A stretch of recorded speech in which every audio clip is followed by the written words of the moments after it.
É o seguinte, o Anuário Brasileiro da Segurança Pública, divulgado nesta quinta-feira, trouxe dados importantes sobre a situação do país. Há cerca de um mês, o Instituto de Pesquisa Genial Quest revelou que o tema segurança é um dos mais importantes para a população brasileira, junto com a economia. Buscando aprofundar as discussões sobre esse tema, o Povo News traz agora 3 recortes trazidos pelo Anuário da Segurança. O primeiro deles é sobre as 10 cidades mais perigosas do país. E é o que a gente vê agora aqui na tela. Vamos olhar. A gente tem um dado aqui da relação das cidades mais perigosas. Não tem aqui, depois se puder projetar aqui, eles vão projetar. Mas a gente tem uma relação aqui dessas cidades. Pronto, vou aqui chamar atenção para esses 10 cidades mais violentas em 2023.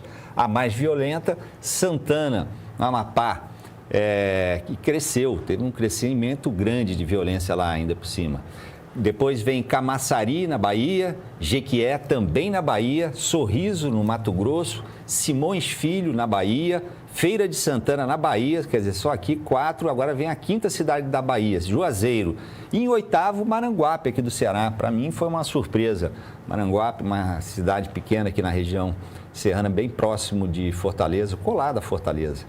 Depois, em 9º lugar, Macapá, Amapá.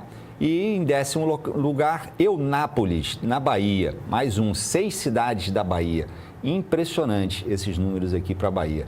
E o Amapá também, né, que se destacam negativamente nessa relação. E sobre isso, vamos conversar com Laércio Noronha Xavier, que é advogado, professor e escritor, autor de um livro que fala de gangorra da violência.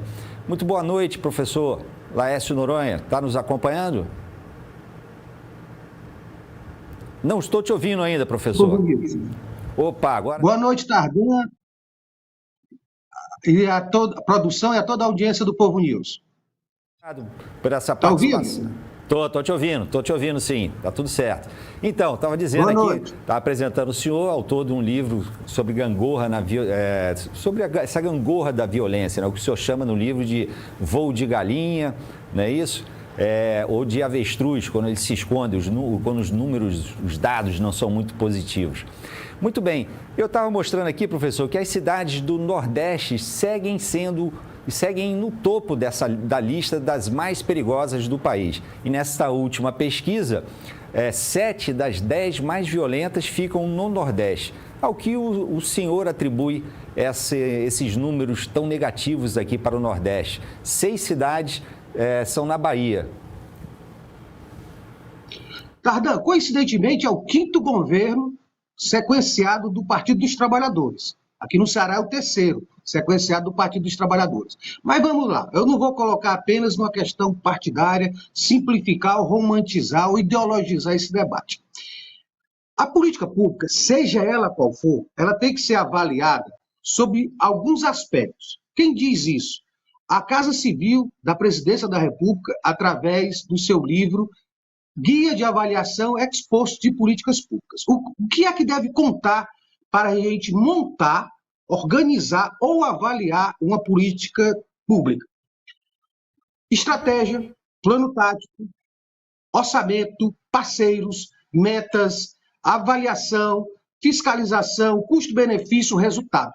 Ou seja, dentro da política de segurança pública, nem a União, com todos os presidentes, desde a redemocratização, lá em 1985, nem os 27 estados, nem os 5.568 municípios, eles têm uma estratégia de segurança pública. Ou seja, a estratégia é reduzir para 10 homicídios por 100 mil habitantes nos próximos 20, 30 anos. É juntar municípios, integrar os municípios dentro de uma política de desmonte de ambiente criminoso, é ampliar a repressão qualificada, é desmontar a estrutura das facções. Ou seja, não há essa estratégia. O que existe são atalhos, são pirlipipins, são projetos imediatistas que não têm continuidade em segurança.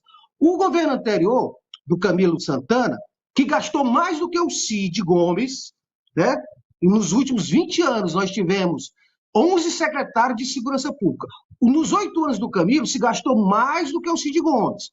E a segurança pública chegou agora, em 24, a ter 10% do orçamento estadual. Ou seja, é a nossa quarta rubrica mais cara. E os números do Elmano vão continuar, pelo andar da carruagem, a oscilarem e serem maiores do que o do próprio Camilo. Por quê? Porque o Elmano, que é do mesmo partido do ex-governador do estado, ele desmonta o que tinha sido feito em plano tático, que era o Ceará Pacífico. Uma estrutura que tentava contemplar segurança pública, administração penitenciária, sistema socioeducativo e justiça criminal e mais comunidades. Tudo isso foi desmontado. E quando os números começaram Só um a instantinho, aparecer... professor Laércio, é que o senhor está falando muito do Ceará, que eu certamente tem muito o que falar, é o seu caso de estudo, né, preferencial, onde o senhor conhece mais aprofundadamente aqui o caso do Ceará, mas eu queria só destacar aqui que nessas relações tem uma cidade do Ceará, sim, Maranguape, em 8º lugar, nessa relação agora do anuário, mas tem 6 cidades da Bahia. E tem também um número de 46.328 mortes violentas intencionais, o que representa uma redução, dado evidentemente positivo, de 3,4%. Mas a análise que o senhor estava fazendo em relação ao Ceará vale também para a Bahia? Ou seja, falta estratégia de segurança na Bahia, é isso? Vale para qualquer estado brasileiro, Tardan. Para qualquer estado. E no caso da Bahia, é pior. Na Bahia, a polícia mata mais, na polícia se tem mais homicídio, na polícia se tem mais roubo. Ou seja, nos 5 anos de mandato do PT, vamos para 20 anos de PT na Bahia. E essa postura romantizada do PT, de achar que a segurança pública ela tem uma saída eminentemente social, ela não casa com a realidade. Por quê? Porque a segurança pública é uma política complexa, sinuosa e volátil. Volátil. Por que ela é volátil? Por conta dessa oscilação, dessa gangorra, à mercê de uma falta de estratégia federal e também dos estados e dos municípios. Então, quando não há integração, quando não há estratégia, quando não há meta, não há como ter resultado. Então, o que acontece na Bahia é um caso de hipercriminalidade que contamina particularmente todo o Nordeste. Né? Então, não há visão romantizada, simplista, ideológica em relação à segurança pública.